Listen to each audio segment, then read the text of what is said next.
مرکزی وزیر داخلہ امت شاہ کل شام 3 روزہ دورے پر جموں پہنچ رہے ہیں۔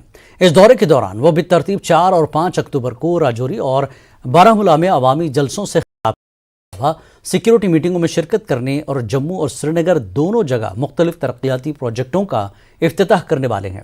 کل شام 5 بجے جموں پہنچنے کے فوراً بعد امت شاہ مختلف وفود سے ملاقات کریں گے، جن میں گجر اور پہاڑی برادریوں کے نمائندے شامل ہیں۔ گجر اور پہاڑی برادریوں کے نمائندے مرکزی وزیر داخلہ کے دورے سے کافی پرجوش ہیں۔ ان کا کہنا ہے کہ مرکزی حکومت نے راجیہ سبھا میں نمائندگی دے کر انہیں سیاسی طور پر بااختیار بنایا ہے۔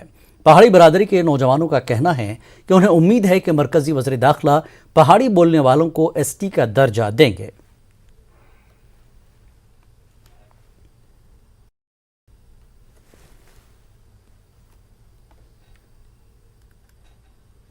جو لوگ ہیں گجر کمیونٹی سے ہیں، ان سے ہم بات کریں گے اور جانیں گے کہ کیا کیا ایکسپیکٹیشنز ہیں، کس طرح سے اس دورے کو لیتے ہیں۔ ہمارے ساتھ ہیں گجر لیڈر ہیں طاہر چودھری صاحب ہیں، یہ بی جے پی سے تعلق رکھنے والے ہیں، اور بھی کچھ لوگ ہیں، کچھ یوتھ ہیں جو گجر کمیونٹی سے تعلق رکھنے والے ہیں، پہاڑی بھی ہیں۔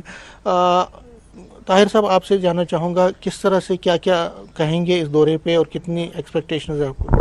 دیکھیے، جب ماننی ہوم منسٹر صاحب کا دورہ جموں کشمیر کے لیے وہ آتے ہیں تو ظاہر سی بات ہے جموں کشمیر کے عوام کی، یوتھ کی بہت ساری امیدیں بڑھ جاتی ہیں۔ 70 سال کے بعد ایک ایسا پردھان منتری صاحب کا دیش میں آنا اور ہوم منسٹر صاحب کا آنا، اور جب وہ جموں کشمیر کی طرف آئے، انہوں نے جو لوگوں نے مانگا وہ دیا، دل کھول کے دیا۔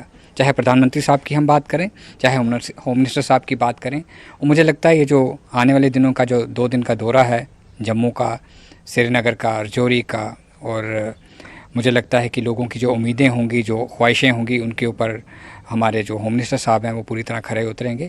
اور سینٹرل ہائی کمانڈ کی طرف سے کبھی بھی جموں کشمیر کے عوام کے لیے، چاہے کسی بھی کمیونٹی کے ہوں، چاہے شیڈیول ٹرائب کمیونٹی کے ہوں، چاہے پہاڑی ہوں، اور بھی جو دوسرے لوگ ہیں ہمارے یہاں کے، ان کے لیے کبھی بھی انکار نہیں آیا، ہمیشہ وہاں سے ہاں ہوتی ہے۔ جو کچھ بھی مانگا جاتا ہے اس کے لیے ہاں کی جاتی ہے۔ اس کے لیے جموں کشمیر کا عوام، جموں کشمیر کے لوگ بہت شکر گزار ہیں پردھان منتری صاحب کے، ہوم منسٹر صاحب کے، کہ جب لوگوں نے کچھ ڈیمانڈ کی اس کو پورا کرنے کی پوری کوشش کی جاتی ہے۔